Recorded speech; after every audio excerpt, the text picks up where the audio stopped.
L'exhortation qui nous est adressée ce matin est d'une simplicité désarmante, et pourtant elle détient la clé d'une vie chrétienne victorieuse. Commencez chaque journée par un cœur résolument fidèle. L'Écriture nous lance ce défi dans Deutéronome 6,5. « Tu aimeras l'Éternel ton Dieu de tout ton cœur, de toute ton âme et de toute ta force. » Avant que le tumulte du monde ne vienne solliciter votre attention, prenons un instant pour méditer sur l'importance capitale de cultiver cette fidélité intérieure, avant de sceller ensemble cette parole dans la prière. La question du cœur n'est pas un simple détail poétique, c'est un thème qui irrigue chaque page de la Bible. Il semble y avoir une dimension sacrée dans le cœur humain, une fonction instrumentale sans laquelle notre marche avec Christ perd toute sa substance. Le verset que nous venons de citer résonne comme un écho à travers toute l'Écriture. Nous l'avons entendu maintes fois, mais en avons-nous saisi la profondeur? La vérité est brutale, mais libératrice. Sans l'implication totale de notre cœur, notre relation avec Dieu n'est qu'une coquille vide. Sans cette adhésion profonde, nos croyances, nos confessions et nos rituels religieux ne sont que des bruits sans écho, dépourvus de convictions réelles. Ce que Dieu désire par-dessus tout, ce n'est pas votre performance, c'est la totalité de votre cœur. Il recherche un sanctuaire intérieur qui soit à la fois sincère et véritable. La Bible regorge d'exemples où les écluses des cieux se sont ouvertes sur un homme, non pour ses exploits visibles, mais pour l'état de son cœur. Rappelez-vous ce que l'Éternel a dit à Samuel. « Ne prends point garde à son apparence et à la hauteur de sa taille. L'Éternel ne considère pas ce que l'homme considère. L'homme regarde à ce qui frappe les yeux, mais l'Éternel regarde au cœur. » 1 Samuel 16,7. Regardez la vie de David. Malgré ses erreurs, dont celle tragique concernant Uri le Hittite, l'Écriture rend un témoignage saisissant à son sujet. Il était un homme selon le cœur de Dieu. Pourquoi ?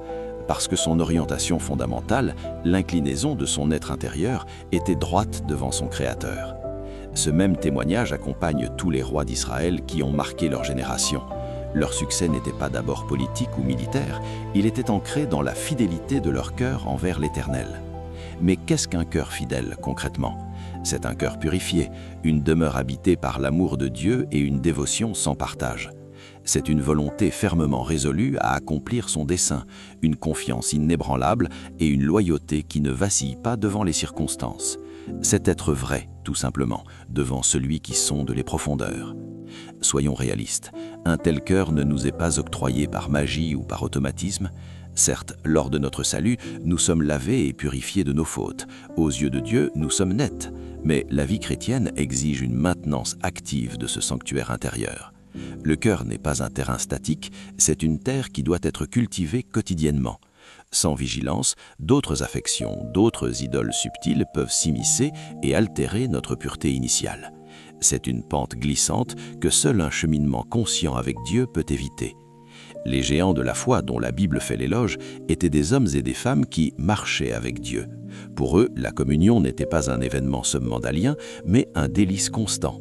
David l'avait compris lorsqu'il priait dans le psaume 19,15 « Reçois favorablement les paroles de ma bouche et les méditations de mon cœur, ô Éternel, mon rocher et mon libérateur. » Il ne laissait pas ses pensées au hasard, il s'entraînait à orienter ses méditations vers le trône de la grâce, demandant même au Seigneur de créer en lui un cœur pur. Nous voyons les apôtres honorer scrupuleusement les heures de prière, cultivant une intimité radicale avec le Saint-Esprit. Ils exerçaient leur cœur à pardonner, à aimer et à rester fixés sur le divin. La Bible n'accorde jamais le titre de cœur fidèle à quelqu'un qui néglige sa marche personnelle avec le Seigneur. En tant que croyants, notre première pensée au réveil doit être ce désir de fidélité. Nous devons décider chaque matin d'être un peuple de communion.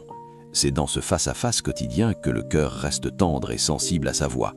Plus vous choisirez cette intimité, plus votre conscience de sa présence s'aiguisera. L'histoire sacrée ne mentionne aucun exemple où Dieu n'aurait pas pris plaisir à un cœur fidèle. Au contraire, il déverse ses bénédictions sans mesure sur de tels vases.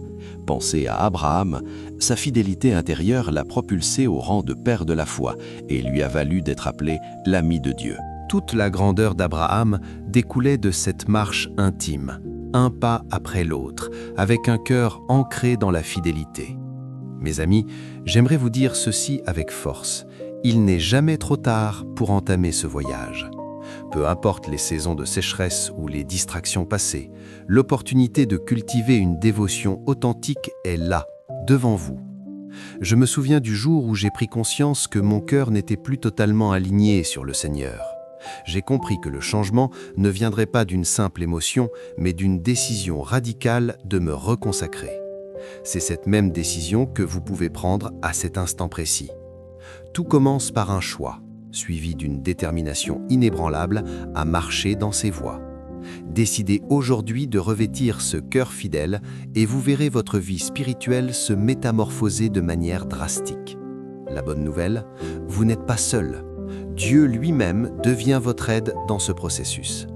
Si ce message résonne en vous, si vous sentez que votre engagement a été en dents de scie et que vous aspirez à une fidélité à 100%, alors je vous félicite pour ce réveil intérieur. Rejoignez-moi maintenant dans cette prière de reconnexion. Père, au nom de Jésus, je te rends grâce pour ta parole, qui est une lampe à mes pieds. Merci de m'avoir ouvert les yeux sur cette vérité fondamentale ce matin. Seigneur Jésus, j'implore ta grâce et ta miséricorde. Je confesse humblement que mon cœur n'a pas toujours été ton sanctuaire exclusif.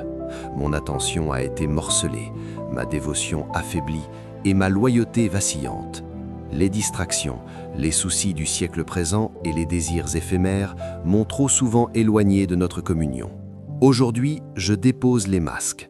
Je ne veux plus faire semblant d'être intentionnel alors que je ne l'ai pas été. J'admets que je n'ai pas toujours fait de toi ma priorité absolue.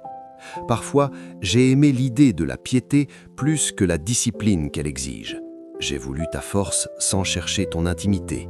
J'ai voulu les fruits d'un cœur fidèle sans en garder les accès. Mais ce matin, Seigneur, je choisis d'être intentionnel.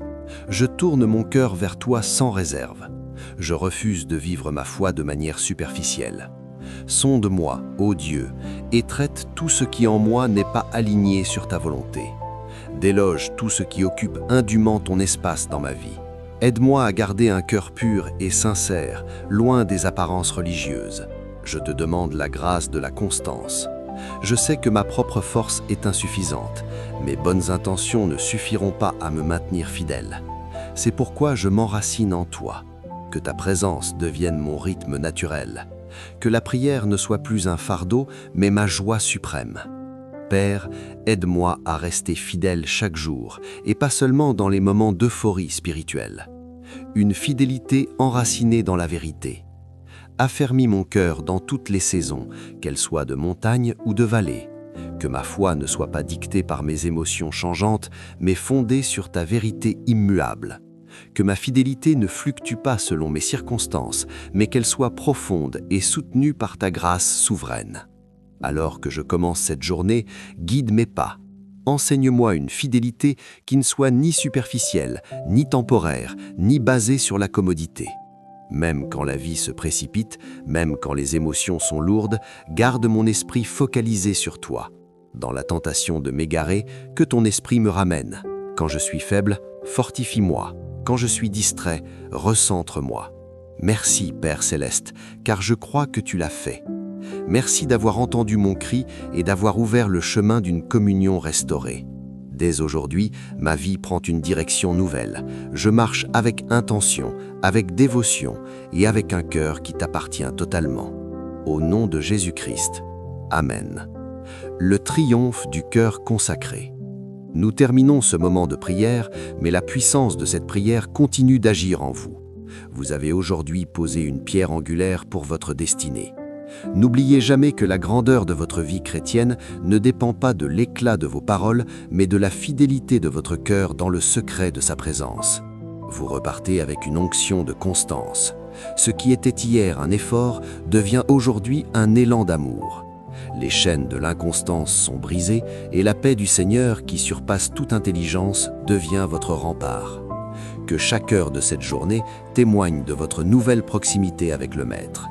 Que la grâce de notre Seigneur Jésus-Christ, l'amour de Dieu le Père et la communion du Saint-Esprit reposent sur vous et votre famille, maintenant et pour l'éternité. Allez dans cette force, avec un cœur fidèle et victorieux.